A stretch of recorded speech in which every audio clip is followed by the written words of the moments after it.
태국까지 가서 방콕만 보고 오기 아쉬워서 간 푸켓.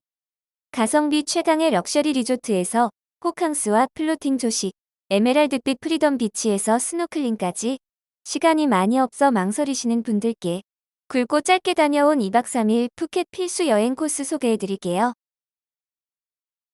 방콕에서 푸켓으로 1시간 남짓 날아가마자 카론 비치에 위치한 만다라바 리조트에 체크인. 언덕 위에 위치해 북적이는 해변보다 조용하게 호캉스를 즐길 수 있어요. 특히 5개의 인피니티 풀은 호텔 밖을 나가기 쉽게 만들어요. 잠시 수영장에서 놀다 점심을 먹으러 밖으로 나가는데 원래는 호텔에서 제공하는 차량으로 해변까지 가지만 저희는 구경도 할 겸 걸어서 가기로 했어요. 강아지가 냉장고에서 무더위를 피하고 있는 모습에 끌려 들어간 프렌들리 레스토랑.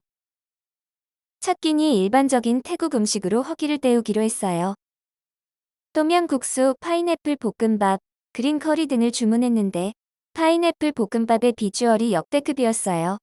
알찬 재료의 산처럼 쌓아올린 볶음밥은 4명이 먹기에도 충분해요. 배도 부르고 이제 리조트가 위치한 카론 비치를 즐기러 나가봐요. 자주 가던 빠통 비치나 카타 비치에 비해 카론 비치는 많이 한적하고 여유로운 분위기예요. 푸켓 와서 이렇게 사람 없는 해변은 처음이에요. 물도 상대적으로 맑아서 한번 스노클링을 해보기로 했지만 아쉽게 물고기는 없어요. 하지만 사람도 없고 파도도 잔잔해서 가족 여행하시는 분들 북적이는 빠통보다 카론 비치 강추해요. 어느덧 날이 어두워져 저녁을 먹기로 찾아간 곳은 스윗 칠리 레스토랑. 여러 동서양 음식을 파는 곳으로 언제나 사람들, 특히 서양인들로 북적이는 곳이에요. 특히 짭조름한 양념이 일품인 튀긴 생선은 샘송 하이볼과 찰떡 궁합 안주니 꼭 드셔보세요.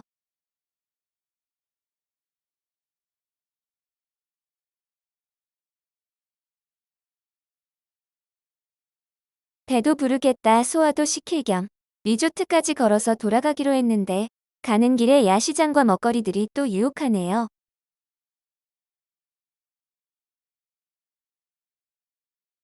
결국 요즘 동남아에서 핫한 철판 아이스크림 추가.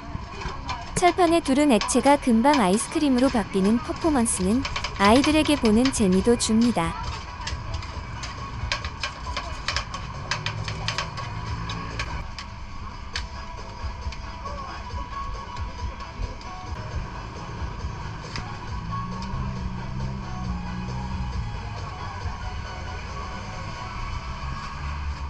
둘째 날 일정은 아는 사람만 간다는 프리덤 비치예요.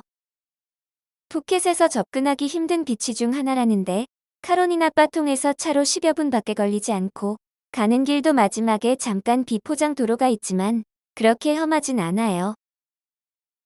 입구에 도착하면 성인 100바트를 내고 프리덤 비치로 등산을 시작해요. 차로 가는 길보다 걸어서 비치까지 내려가는 길이 꽤나 길어요. 그래도 올라오는 사람들의 얼굴 표정보다는 저희가 훨 나아요. 내려가다 보면 눈에 들어오는 정글 속의 지상낙원, 프리덤 비치의 에메랄드빛 바다가 보여요. 숨막히는 풍경의 발길을 또 재촉하지만 좀처럼 끝나지 않네요.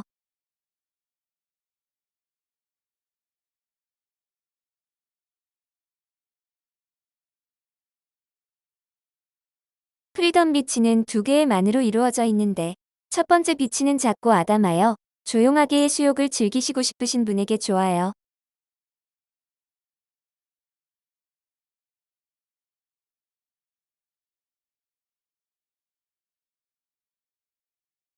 저희는 조금 더 큰 메인 비치로 가기 위해 바위 언덕을 하나 더 넘기로 했어요.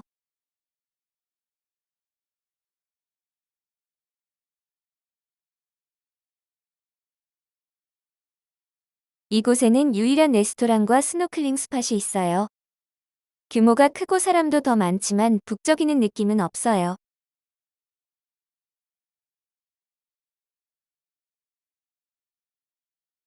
점심때가 되어 프리덤 비치 유일한 레스토랑인 베어푼 레스토랑에서 햄버거와 피쉬앤칩스를 먹었어요. 접근성이 떨어지는 해변이라 가격대는 있지만 기대보다 음식 퀄리티가 좋아서 깜짝 놀랐어요. 음료 프로모션도 나쁘지 않아 그렇게 비싸게 느껴지진 않아요.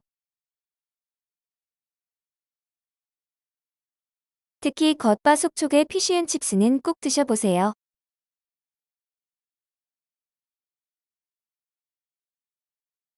이제 슬슬 스노클링을 해볼까요? 푸켓 스노클링은 보통 배를 타고 1시간 정도 나가서 하게 되는데 이렇게 배도 안 타고 할 수 있는 게 너무 좋은 것 같아요.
흔히들 가는 피피섬이나 섬투어 없이 한적하게 해수욕과 스노클링하면서 하루 보내기에 너무 좋은 것 같아요. 꼭 한번 가보세요.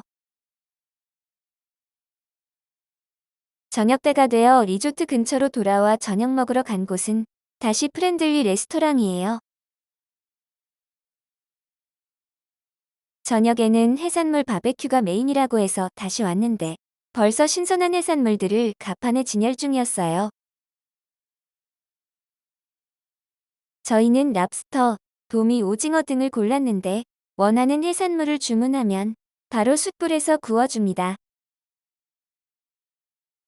낮에 왔을 때와는 다르게 밤에는 라이브 연주도 있고 칵테일도 마실 수 있는 분위기 좋은 바베큐 레스토랑이 되어요. 2번 가보기 잘한 것 같아요. 셋째 날은 아침부터 플로팅 조식으로 시작했어요. 아침부터 직원 2분이 낑낑대며 준비를 하고 있었어요. 899바트 약 3만 원으로 원하는 만큼 무제한으로 종류와 수량 주문이 가능하다고 하여 가족 아침 식사로 급하게 충동 구매했어요. 아침에 살짝 비가 와 걱정했는데 오히려 아무도 없는 수영장에서 새소리와 함께 분위기 내기에 좋은 경험이었어요. 만다라바 리조트 가시는 분들 꼭 신청해서 드셔보세요. 짧은 일정 마지막 날인 만큼 마지막까지 리조트의 자랑인 수영장에서 시간을 보내기로 했어요. 만다라바 리조트는 총 5개의 인피니티 풀이 있는데 저희는 메인 풀인 망고, 객실 앞에 파파야 그리고 마지막 포멜로에서 시간을 보냈어요. 규모가 큰 수영장이지만 객실과 연결되어 마치 풀빌라 느낌이었어요. 방콕의 힘든 여정을 마무리하고 싶으신 분들 부담 갖지 말고 짧게 푸켓에서 마무리해보세요. 특히 북적이는 빠통비치 말고 카론비치, 프리덤비치에서 한적하고 여유롭게 해수욕과 스노클링을 만다라바 리조트에서 럭셔리 호캉스를 가성비로 즐겨보세요. 영상이 마음에 드셨다면 구독과 좋아요 부탁드려요.